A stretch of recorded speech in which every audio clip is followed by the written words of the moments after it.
સાંદીપની અને રીના સ્કૂલની YouTube channel દ્વારા આજે આપણે ધોરણ 12 અને 11 આ બંનેમાં જે ગુજરાતી વિષય આવે છે એ ગુજરાતી વિષયમાં આપણે એની પ્રારંભિક માહિતી અને વિષયવાર આપણે સમજૂતી મેળવીશું। પણ તેની પહેલાં 10માની અંદર જે અગત્યની પરીક્ષા બોર્ડની પરીક્ષા જે કહેવાય છે એ બોર્ડની પરીક્ષાને તમે પાસ કરી એક સફળતાનું શિખર તમે સર કર્યું અને હવે 11મા ધોરણમાં તમે પ્રવેશ મેળવ્યો છે। 10મા ધોરણની પરીક્ષા આપી તો દીધી, પરંતુ દરેક વિદ્યાર્થીઓના મનમાં એક વસ્તુ સહજ સ્વાભાવિક રીતે ઘર કરી ગઈ હોય કે 10મા પછીનું જે 11મું વર્ષ છે એ સાવ ઇઝી હોય, સાવ ફ્રી હોય, રમતમાં જતું રહેશે અને એના પછી પાછું 12મું ધોરણ છે એ ખૂબ અગત્યનું છે। પરંતુ આપણે એ રીતના અથવા તો એ માનસિકતાથી આપણે આગળ ભણવાનું નથી। જે પ્રમાણે 10મું ધોરણ તમે પાસ કર્યું છે એ જ પ્રમાણે તમારે 12મું ધોરણ પણ સારા માર્કે, સારા ગુણે, સારી ટકાવારીથી પાસ કરવાનું છે। પરંતુ દરેક વ્યક્તિના મનમાં ગુજરાતી વિષય પ્રત્યે એટલો બધો અણગમો હોય અથવા તો એટલી બધી નકારાત્મકતા હોય કે જેનાથી જે તે વ્યક્તિ છે, જે તે બાળક છે એ ભણવા માટે તૈયાર થતો નથી। કારણ શું છે? ગુજરાતી ભાષા છે ને મને આવડી જશે, પરંતુ ગુજરાતી ભાષા છે તમને આવડી જશે, તમે સમજી શકશો, પરંતુ બોર્ડની પેપર સ્ટાઇલમાં જે પ્રમાણે પ્રશ્ન પૂછાય છે એ પ્રશ્નના જવાબ તમે કઈ રીતના લખશો એ વસ્તુ તમે જાતે નક્કી કરી શકો નહીં। એટલા માટે જ કદાચ દરેકે દરેક શાળાની અંદર, દરેકે દરેક સ્કૂલની અંદર એક ગુજરાતી વિષયના શિક્ષકની નિમણૂક થઈ હોય છે। આ જ કારણ છે। એટલા માટે આજે આપણે ગુજરાતી વિષયનો વિષય પ્રવેશ કરીશું કે ગુજરાતીમાં કઈ રીતના પરીક્ષામાં કેવા પ્રશ્નો પૂછાય છે, વ્યાકરણની અંદર કેવા પ્રશ્નો પૂછાય છે, અર્થગ્રહણની અંદર પૂછાય છે કેવા પ્રશ્નો, અર્થગ્રહણ એટલે શું, આ બધી વસ્તુની આપણે વિગતવાર માહિતી મેળવીશું। સૌપ્રથમ તો તમારે ગુજરાતીમાં 12મા ધોરણની અંદર કુલ 100 માર્કનું પેપર આવશે। કેટલા માર્કનું પેપર આવે છે? 100 માર્કનું। એ 100 માર્કના પેપરમાં 20 માર્કના 5 સેક્શન આવે છે। કેટલા સેક્શન આવે છે? 5। એટલે તમારા 100 માર્ક પૂરા થશે। આ જ વસ્તુ, આ 100 માર્ક તમારે કુલ 11 કાવ્ય અને 13 પાઠમાંથી પૂછાશે। 11 કાવ્ય અને 13 પાઠમાંથી કુલ 100 માર્કનું પ્રશ્નપત્ર પૂછાય છે। હવે એમાં જે 11 કાવ્ય અને 13 પાઠ છે એ બંનેનું ભેગું થઈ કુલ કાવ્યના 20 માર્ક અને પાઠના 20 માર્ક એમ કરીને 40 માર્કના પ્રશ્ન જવાબ કે જે કાવ્ય અને પાઠમાંથી પૂછાય છે એ સેક્શન એ અને સેક્શન બી કુલ ટોટલ 40 માર્કનું આપણને ટેક્સ્ટબુકમાંથી પ્રશ્ન જવાબમાંથી પૂછાય છે। હવે આટલી તો આપણને ચોક્કસ માહિતી મળી ગઈ કે કુલ ટોટલ 11 કાવ્ય છે, 13 પાઠ છે અને એ 11 કાવ્ય અને 13 પાઠમાંથી 20 માર્કનું પૂછાય છે। 20 માર્કનું કાવ્યમાંથી અને 20 માર્કનું પાઠમાંથી, ટોટલ 40 માર્ક થશે। અને આ 40 માર્ક આપણે પરીક્ષાની અંદર કવર કરવાના છે, એને મેળવવાના છે। અત્યાર સુધી આપણે સવિસ્તાર પ્રશ્નો કઈ રીતે લખતા હતા એ આપણને ખ્યાલ જ છે।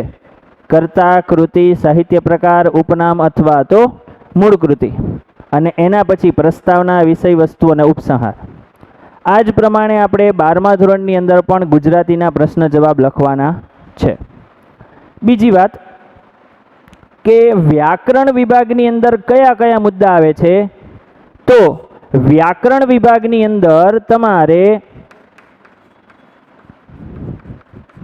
કયા કયા મુદ્દા આવશે, તો કે સૌથી પહેલાં સમાનાર્થી કે જે આપણે 10મામાં પણ આવતા હતા। બીજું વિરોધી, એ પણ આપણે 10મામાં આવતા હતા, પરંતુ 11 અને 12મામાં વિરોધી શબ્દ કંઈક અલગ રીતે પૂછાય છે। કઈ રીતના શબ્દ આપીને નહીં, એક વાક્ય આપેલું હોય અને એ વાક્યમાંથી કોઈ એક શબ્દમાં રેખાંકિત એટલે કે અંડરલાઇન કરેલી હોય અને એ અંડરલાઇન કરેલા શબ્દને તમારે વિરોધી શબ્દ લખવાનો છે, પણ આખા વાક્યનું અર્થ ન બદલાય એ રીતે. એ આપણે આના પછીના લેક્ચરની અંદર વિરોધી શબ્દ કેવી રીતના લખવો એ આપણે આના પછીના લેક્ચરની અંદર જોઈશું. પણ આ લેક્ચરની અંદર કેટલા વ્યાકરણ વિભાગની અંદર કેટલા ટોપિક આવે છે એની માહિતી મેળવીએ. પછી આવે છે શબ્દ સમૂહ, પછી છે જોડણી, પછી છે તળપદા શબ્દ. જો વિદ્યાર્થી મિત્રો આ બધી વસ્તુ તમારે ઓલરેડી 10મા ધોરણમાં આવે જ છે અને આવતી પણ હતી. પછી છે તળપદા શબ્દ, પછી આવશે રૂઢિપ્રયોગ, પછી આવશે કૃદંત, પછી આવશે નિપાત, પછી આવશે વિશેષણ, પછી આવશે લેખન રૂઢિ, લેખન રૂઢિ આવશે, પછી પ્રત્યયો, પછી આવશે ભાષા શુદ્ધિ, પછી તમારે આવશે પદક્રમ અને પદ સંવાદ. ચલો આની માહિતી મેળવીએ. જોડણી સુધારવાની છે તમારે. તળપદા શબ્દ, વાક્યમાં તમને કોઈ પણ એક તળપદો શબ્દ આપેલો હશે અથવા તો કોઈ એક શબ્દ આપેલો હશે કે જે તમારા કાવ્યમાંથી અથવા તો પાઠમાંથી તળપદો એટલે કે જેને આપણે ગામડી બોલી, ગામડી ભાષા કહીએ, એ ભાષાવાળો કોઈ શબ્દ હશે અને એ શબ્દને તમારે શિષ્ટ ભાષામાં લખવાનો છે. શિષ્ટ ભાષા એટલે કે સાચી ભાષા, આપણે એને ગુજરાતીમાં રોજિંદી ભાષામાં કેવી રીતના બોલીએ છીએ એ પ્રમાણે તમારે લખવાનો છે. પછી છે રૂઢિપ્રયોગ. રૂઢિપ્રયોગનો તમને શબ્દ આપેલો હશે, એનો તમારે અર્થ લખવાનો છે અને એનો વાક્ય પ્રયોગ પણ કરવાનો છે. પછી છે કૃદંત. એ કૃદંત પણ આપણે આગળ એક પછી એક વ્યાકરણના ટોપિક શીખતા જશું. એમ આપણને દરેકે દરેક જે વ્યાકરણનો ટોપિક જે આપણા માટે નવો છે એ ભણશું. કયા કયા નવા શબ્દો આવશે તો કે સૌથી પહેલાં વિરોધી, પછી આવશે કૃદંત, એ પણ તમારા માટે નવું છે. પછી આવશે નિપાત. નિપાત એટલે કે વાક્યની અંદર કોઈ એક એવો ચોક્કસ શબ્દ હશે કે જે ભાર દર્શાવતો હશે, જે મુખ્ય વાત સૂચવતો હશે, એ શબ્દને તમારે અલગ તારવવાનો, એનો તમને 1 માર્ક મળશે. કેટલો માર્ક મળશે? 1. એના પછી આવશે વિશેષણ. આ વસ્તુ પણ આપણે 10મા ધોરણની અંદર ભણી ગયા, વિશેષણ અને ક્રિયા વિશેષણ. તો વિશેષણ ટોપિક શું છે એ મારે તમને સમજાવવાની જરૂર રહેતી નથી, કારણ કે આપણે 10મા ધોરણની અંદર પણ ભણી ગયા. પછી છે લેખન રૂઢિ. લેખન રૂઢિ એટલે કે લખવાની પરંપરા. તમે કોઈ પણ વાક્ય છે એ તમે પરંપરા મુજબ, ગુજરાતી વ્યાકરણની પરંપરા મુજબ કઈ રીતના લખો છો, એમાં કેટલી ભૂલ પડે છે, ક્યારે નામયોગી, પ્રત્યયો, અનુગો, ક્રિયા વિશેષણ, સામાસિક શબ્દ, રવાનુકારી શબ્દ, આ બધા શબ્દ ક્યારે જોડાઈને લખાય, ક્યારેક અલગ કરીને લખાય, એ તમારે લેખન રૂઢિમાં આવશે. એના પછી આવશે પ્રત્યયો. વાક્યની અંદર તમને કોઈ એક પ્રત્યય આપેલો હશે, એ ખોટો હશે અને એ તમે જોઈને જ તમને ખ્યાલ આવી જશે કે આ વાક્યની અંદર જે પ્રત્યય લખેલો છે એ ખોટો છે અને એ ખોટા પ્રત્યયને તમારે સુધારી સાચો પ્રત્યય લખવાનો છે અને સાચો પ્રત્યય લખશો એટલે તમને આનો 1 માર્ક મળશે. કેટલો માર્ક મળશે? 1 માર્ક. પછી છે ભાષા શુદ્ધિ. તમને વાક્ય આપેલું હોય, એ વાક્યની અંદરથી જોડણીની ભૂલ હોય, ક્યારેક લખવાની ભૂલ હોય, શબ્દ ક્યારેક જોડીને લખવાનો હોય તો ક્યારેક અલગ લખેલો હોય. આ બધી વસ્તુ તમને આ વાક્યની અંદર લખેલી હશે, એને તમારે અલગ કરવાની, મીન્સ કે એને સુધારવાની છે તમારે. જ્યાં શબ્દ ભેગો હોય તો એને છૂટો કરવાનો થાય, જ્યાં શબ્દ છૂટો હોય ત્યાં આપણે ભેગો લખવાનો થાય, જ્યાં જોડણી ખોટી હોય ત્યાં સુધારીને ફરીથી લખવાની. એ ભાષા શુદ્ધિમાં આવશે. પછી છે પદક્રમ, પદ સંવાદ. એટલે શું? અહીંયા શબ્દ આપ્યો છે પદક્રમ. ક્રમ એટલે કે ક્રમ મુજબ.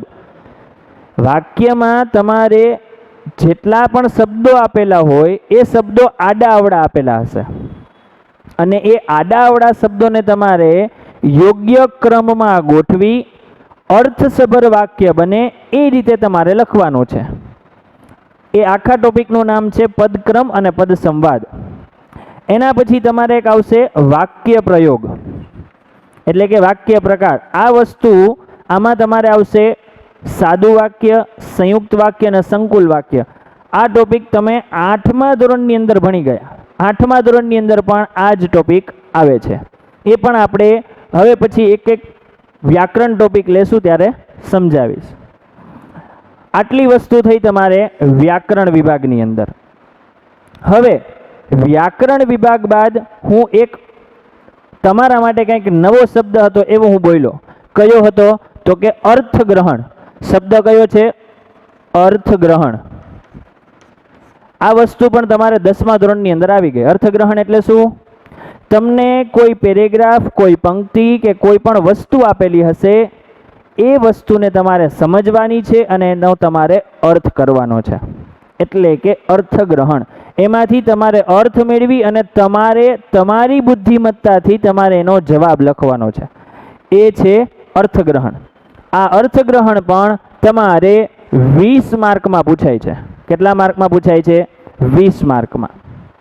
અને એના પછી તમારે બીજો એક આવશે લેખન કૌશલ્ય, એટલે કે લેખન વિભાગ. એટલે શું?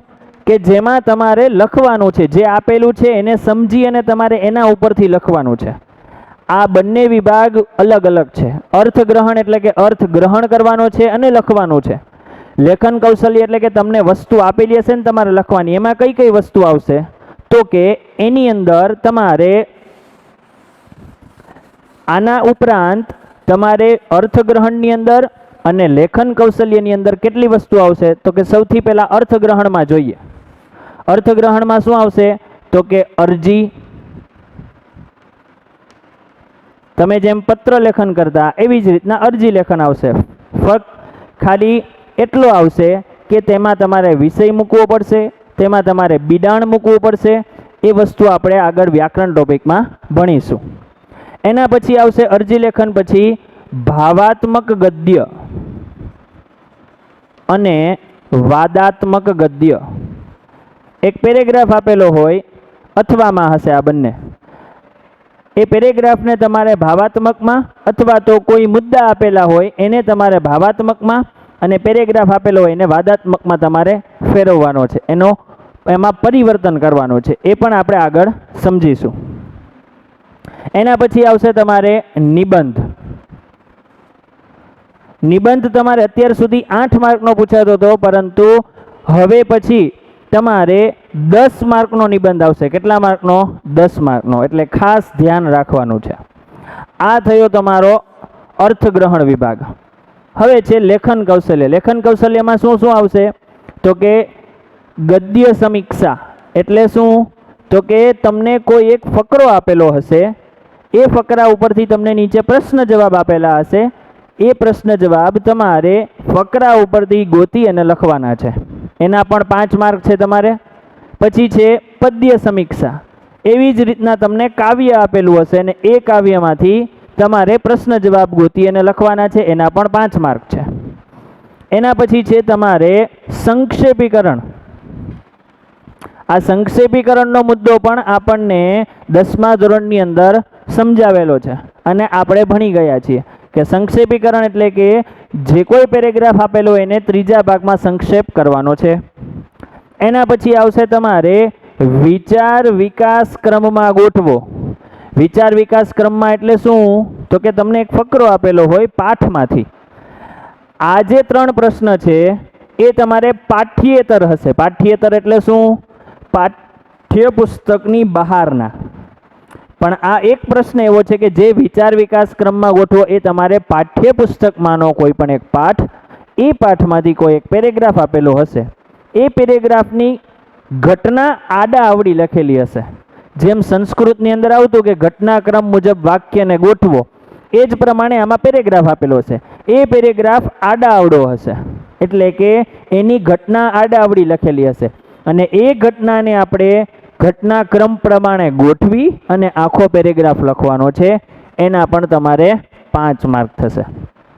અને જે આની પહેલાં વ્યાકરણ વિભાગના જે મુદ્દા લખ્યા હતા એ બધા વિભાગ થઈ અને એના 20 માર્ક. એટલે તમારે ટોટલ 100 માર્કનું પેપર થાય. કેવી રીતના?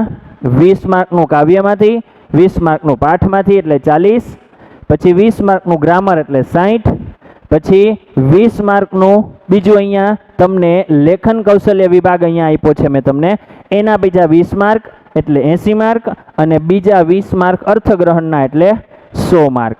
આ પ્રમાણે તમારે ગુજરાતીની અંદર 100 માર્કની પેપર સ્ટાઇલ છે. અને હવે પછીના લેક્ચરની અંદર આપણે એક એક કાવ્ય, પાઠ અને ગ્રામરનો મુદ્દો આપણે એક પછી એક ભણીશું.